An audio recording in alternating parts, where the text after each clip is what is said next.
The Assembly will hear an address by Her Excellency Mia Amo Motley, Prime Minister and Minister for National Security and the Public Service, and Minister for Finance, Economic Affairs and Investment of Barbados. I request protocol to escort Her Excellency and invite her to address the Assembly.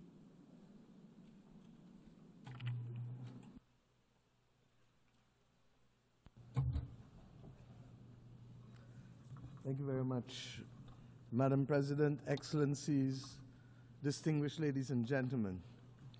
The 21st century has been marked by a series of crises for which our world has been unprepared. Financial crisis that started in 2008, which then triggered fiscal crises across many of the world's countries. And if that was not enough, a social crisis characterized by rising inequality with the consequences thereto, be it substance abuse, mental health challenges, homelessness, or human trafficking. Then there was a global pandemic, lasting 2 to 3 years and taking the lives of millions of people. And for those surviving, they had restricted movement and restricted choices. All of this, my friends, has been exacerbated by the spreading of fake news. This distorts reality and threatens the stability of our societies, creating a platform for hate to thrive and prejudice to rise. But deeper than all of these crises is a bigger, more insidious crisis that is undermining our domestic and global institutions that have promoted order, peace, and prosperity. It is, my friends, the crisis of truth. Excellencies, when we lose shared truth, our communities, our countries, our global society loses their center of gravity. At first, the damage may seem quiet. Words bend and facts drift in the service of political point scoring. But slowly, over time, we descend into political tribalism. We develop alternative realities and we are unable to understand each other and communicate with each other because we lack a center. Then we grow suspicious of each other. In the absence of truth, trust deteriorates. And we see it all around us, in global forums, and indeed on the blocks and in the communities in our own countries. Trust between neighbors, trust between the governed and the governing, trust in our instructions, trust in our social order, trust in our health systems, trust in our global rules, governance structures. It all seems, in the words of Chinua Achebe, to be falling apart. When we lack truth and we lack trust, law becomes theater, news becomes spectacle, and science becomes just another opinion. As I've had cause to say in this great hall on a few times, our world today worryingly resembles the world of 100 years ago. And this has become even more evident with the closing of our borders to both goods and to people. This has magnified the geopolitical tensions which had already taken root. Disturbingly, war, regrettably, has only entered the daily lexicon of the West, not when thousands were dying on the continent of Africa or in Myanmar, but when war came to Europe. Nevertheless, we still call for peace in the Ukraine.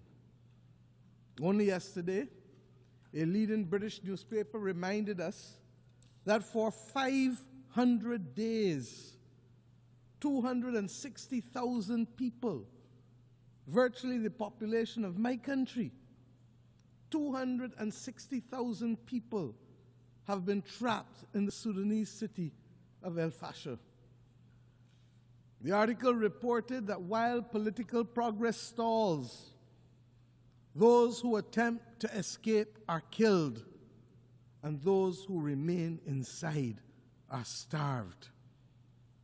The world must not ignore the horror in Sudan. And of course, I don't need to remind you that it must not ignore the horror in Gaza. The genocidal destruction taking place in both places must now have our full attention. And as it relates to Gaza, yes, there must be a release of the hostages taken on October 7th.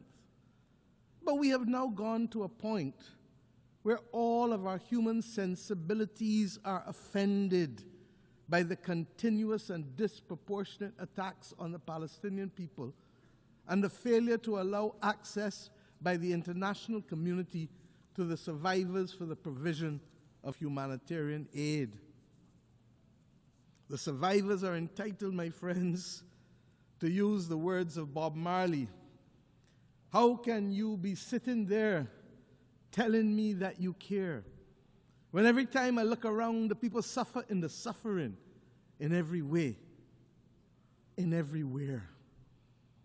My friends, it calls to mind the Roman historian Tacitus, who quoted a Scottish chieftain fighting against the military might of the Roman Empire. And I mention only the last two sentences.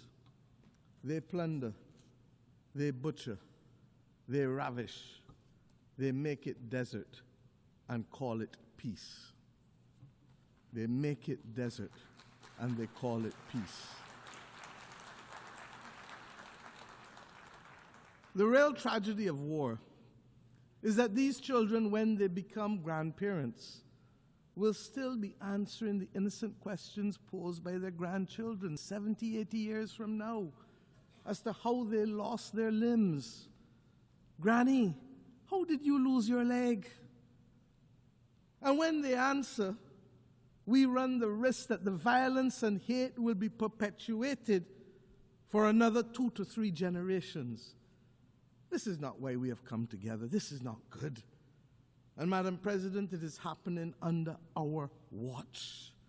We can and we must do better to secure the peace across the world in the name of the children. And let me say that at the very least, the international community must immediately find the funding to support the children of Gaza and the children of Sudan for the next 3 months. UNICEF has said that in Gaza it is $66 million that is needed for the next 3 months. And in Sudan it is $200 million. The money is mostly nutrition related, to reverse or to mitigate famine for children, and to provide water and sanitation and health interventions. And we should note that there have been multiple disease outbreaks, including cholera.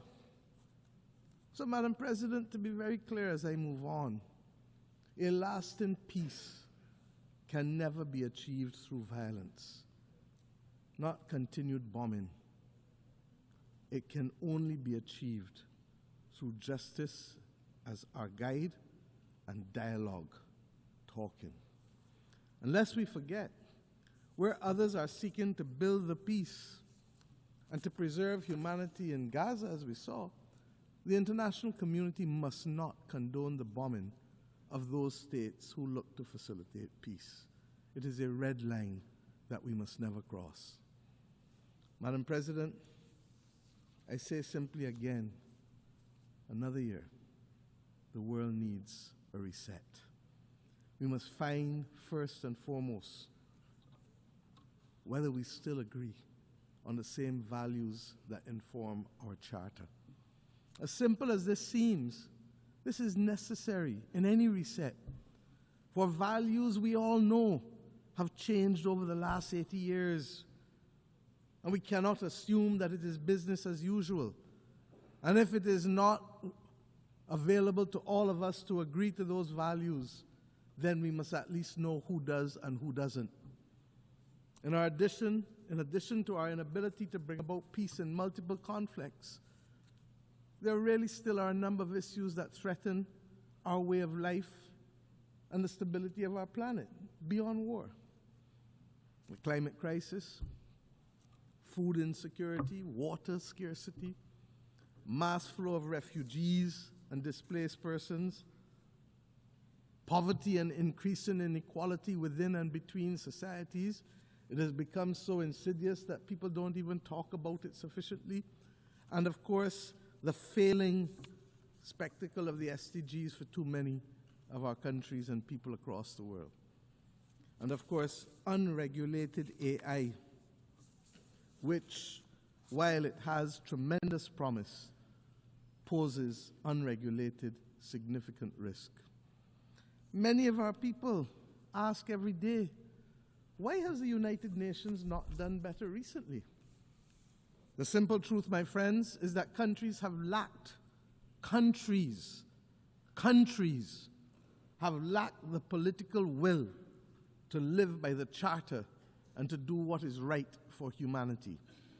Countries of different sizes, capacities, and cultures can only survive in this world in which we live if we maintain a rules-based system.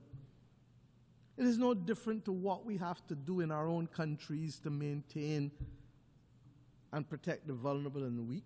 In fact, it's no different than what has to be done in a child's playground. The rules-based system is what protects us from bullying and from rogue behavior. Our charter was designed to promote compassion, equality, fairness. And this is why it is imperative that we maintain a rules-based system. I speak as a leader of a small country. Our future is placed at risk unless we preserve this rules-based system. The law of the jungle does not guarantee any of us a future on a livable, or indeed doesn't guarantee us a livable planet. We have simply to step up to the plate.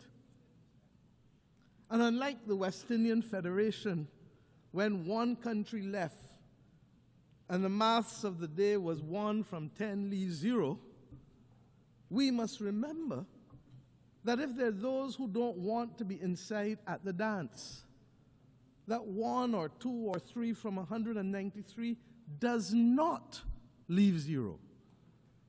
Does not leave 0. Those of us who remain can continue to pursue our vital interests. And we don't criticize countries for making sovereign decisions because that's what governments were elected to do. If that's not what they want, that's not what they want. But let us get on with the business and protect our vital interests of preserving a rules-based system, to strengthen us, to build peace, to allow us to better face challenges from climate to pandemics to unregulated AI, and generally to build a better life for our people. There is no doubt that there is a case for efficiency gains to be made in this United Nations institutional framework. We know that. But once we finish the efficiency gains, member states who want or need a rules-based order must put their money where their mouth is.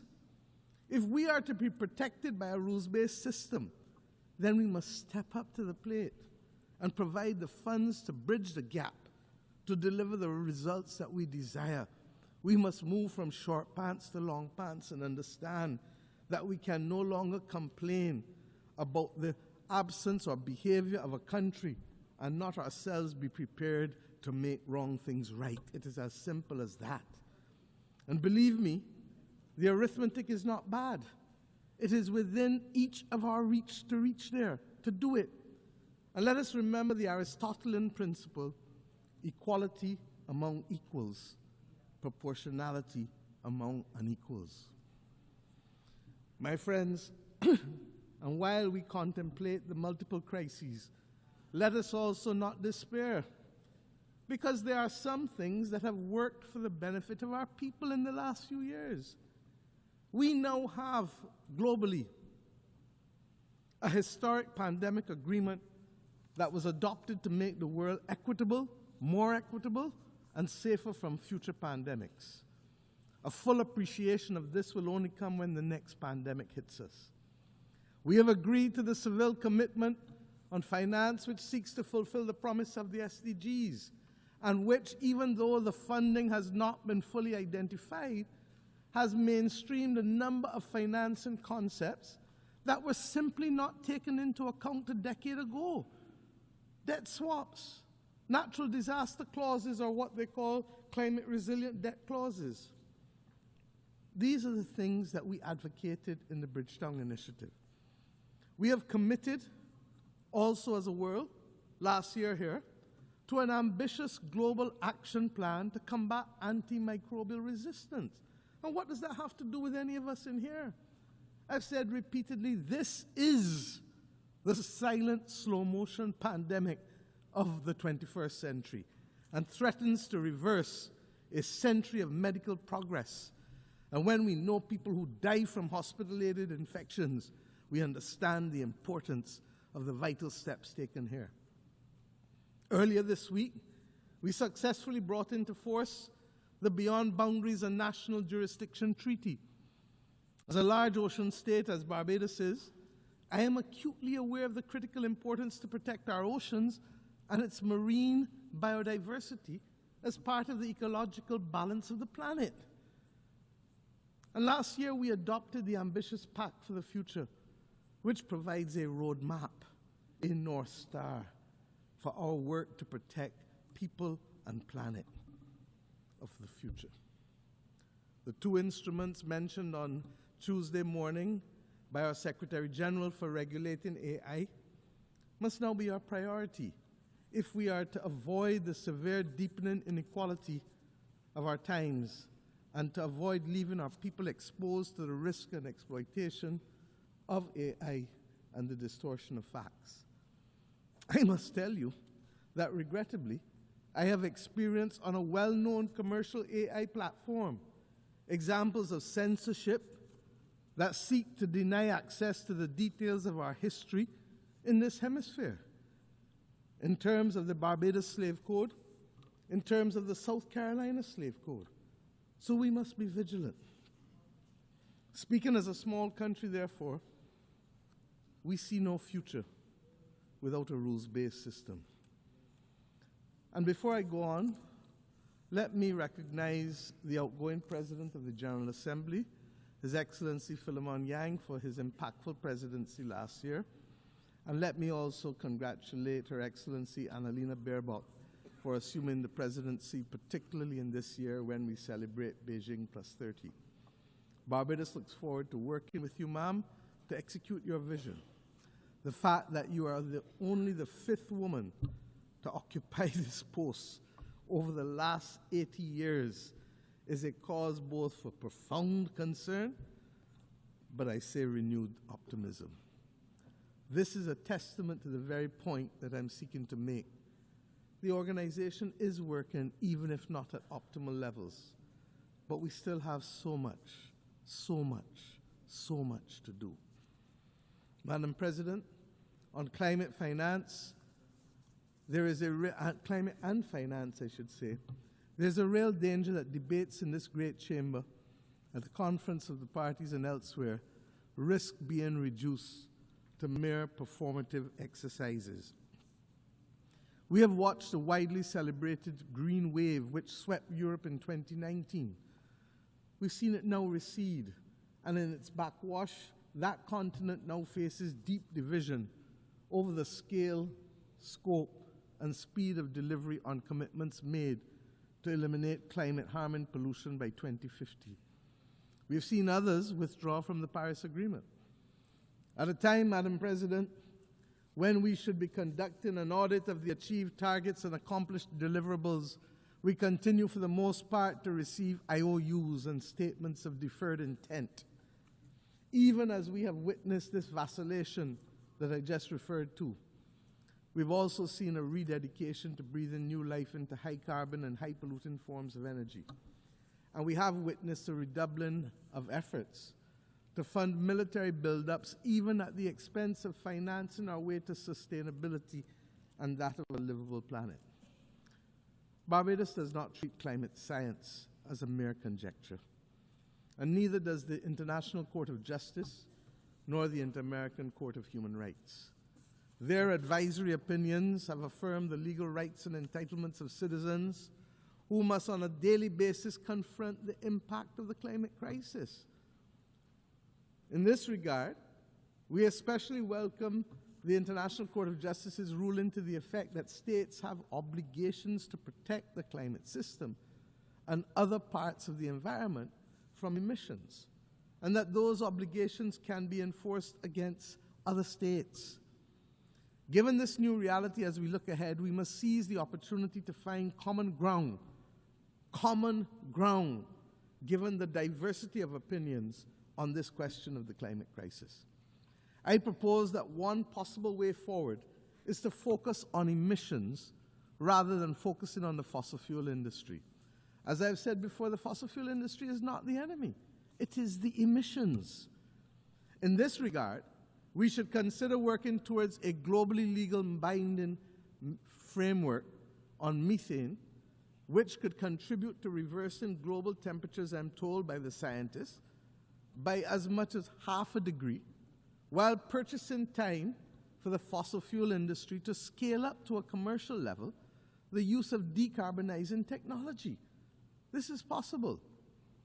The Baku to Belém roadmap must also ensure that the necessary resources, $1.3 trillion annually by 2035, are not only committed, but delivered. It is the political will and the ingenuity of countries and financial institutions that will ensure that these sums can be delivered. It must not, and we must not allow that roadmap to suffer the same fate as the Loss and Damage Fund, which, despite its historic establishment, remains grossly undercapitalized, with less than $800 million pledged, and regrettably, only half of those pledges have actually materialized. This ambivalence towards finance and fiscal space, my friends, is what gave birth to the Bridgetown Initiative. Its latest iteration, Bridgetown 3.0, will shortly be reviewed, given the rapidly changing global environment in which we live. We still need to expand liquidity support and to close the financing gap to assist vulnerable countries, especially the V20, many of whom still face the possibility of a debt crisis. They need it to build their resilience and to adapt to the new climate reality. I am conscious of the progress by which multilateral institutions have taken on board some of our arguments in the Bridgetown Initiative, especially as it relates to climate finance and to the issue of vulnerability. I referred earlier to debt swaps and the climate resilient debt clauses. Madam President, all of these goals and many more can be achieved by a fully functional rules-based system, one that is ambitious in its goals, effective in its delivery, and fair in its organization. As UN80 process seeks to enhance the functioning of this organization, we must ensure that we put in place the initiatives that are not the exclusive outgrowth of budget constraints and cross-cutting exercises, but are instead initiatives that are people-focused, delivery-driven, providing the global population with the peace and the security and the quality of life that they deserve and that they are increasingly demanding. To this effect, the Security Council, we know, must be reformed.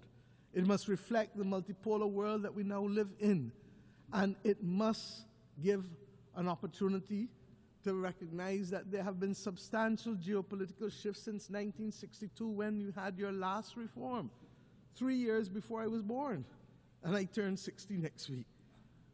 Permanent seats for Africa and a seat that revolves for small island developing states are an essential part of that reform because we all have perspectives that must be heard. You cannot ask us really to show up for family photos and votes when you need them, and then exclude us from the family's decision-making as if you are the grown-ups and we are the children. We are not minors.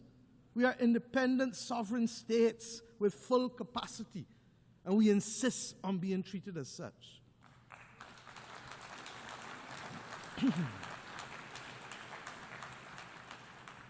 Madam President, I have left the peace and security of our Caribbean region for last. It is deeply troubling. Example, Haiti, and you've heard Prime Minister Gonzalez speak eloquently this morning on these matters.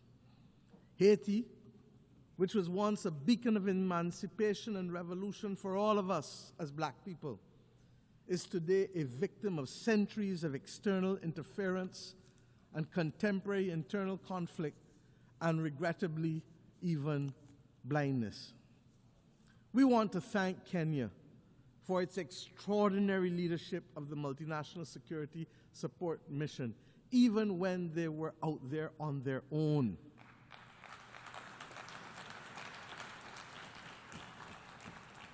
We look forward to the enhanced support of the UN Security Council and the Organization of American States, even as we maintain a strong watching brief for this valued member of our Caribbean community as CARICOM. Haiti requires, I've said it over and over, a long-term support plan that addresses security and development, not one at the expense of the other. With the requisite political will, the UN Security Council and the international development system are well equipped. They have the resources and power to deliver.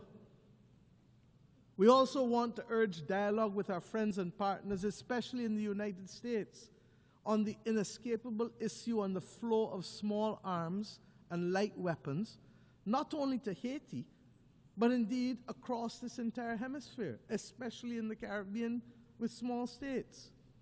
Fragile economies in the democracies of the Caribbean community are now being threatened by this incessant flow of illegally obtained weapons and increasingly organized criminal elements which utilize them. But we will use the systems to deal with them collectively and in accordance with due process.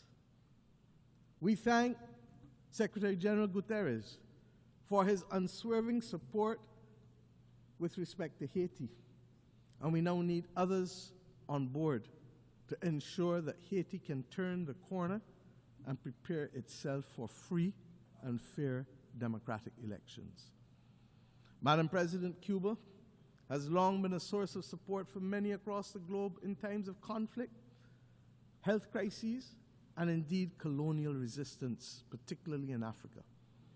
Cuba has paid, however, a high price for insisting on its right to self-determination. And again, yet again, we must be prepared to engage in dialogue in order to stop the disproportionate suffering and the deprivation that is being inflicted on the Cuban society by what is now globally seen to be an unjust embargo and other unilateral coercive measures. Barbados, my friends, reiterates its call for the end of the embargo and the removal of Cuba from the list of state sponsors of terrorism. This is unjust.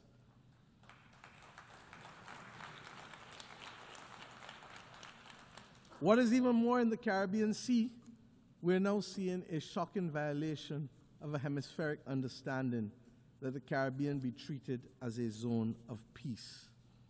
There has been a buildup in military assets in the last few weeks in the Caribbean by both sides, by the United States of America and by Venezuela.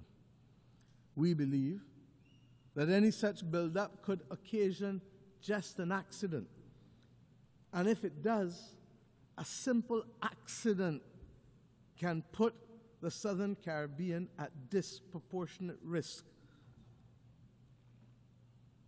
I need not tell you, therefore, what a war can do. It is not acceptable for our islands, our countries, to be viewed as collateral damage. I say simply, for all who can hear and for all who read and can listen, full respect for the territorial integrity of each and every state in the Caribbean must be respected, and that includes all states. Almost all wars end as a result of dialogue. Let us make a greater effort to have the necessary conversations to prevent war. it is too simple. As I close today, I leave you with an image that has stayed with me for the last week of a young Palestinian girl of 6 or 7 years old walking in the midst of the rubble in Gaza. Her eyes were hollow and full of despair. It was clear that she was in great pain, but she carried her sister on her shoulders, both shoulders, clearly recognizing that it was she who would have to carry the burden of taking them to safety. My friends, this is the ultimate picture for me of hope and resilience. Let us be inspired that even in the face of the greatest adversity and challenges that the world faces, that we too can rise.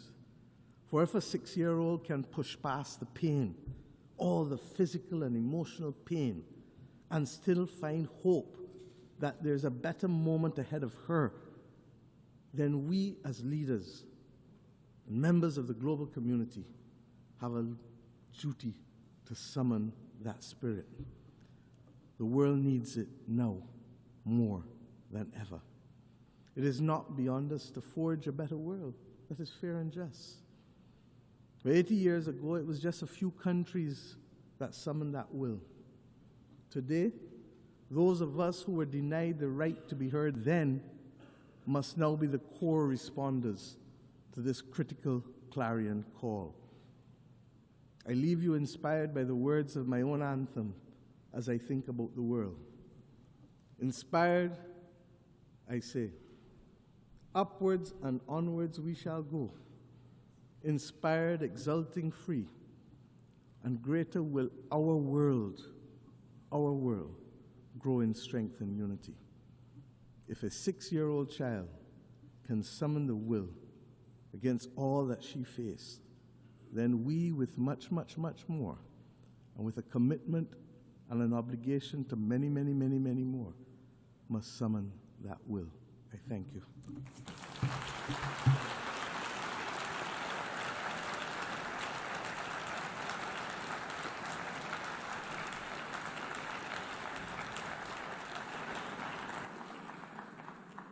On behalf of the Assembly, I wish to thank the Prime Minister, Minister for National Security and the Public Service, and Minister for Finance, Economic Affairs and Investment of Barbados.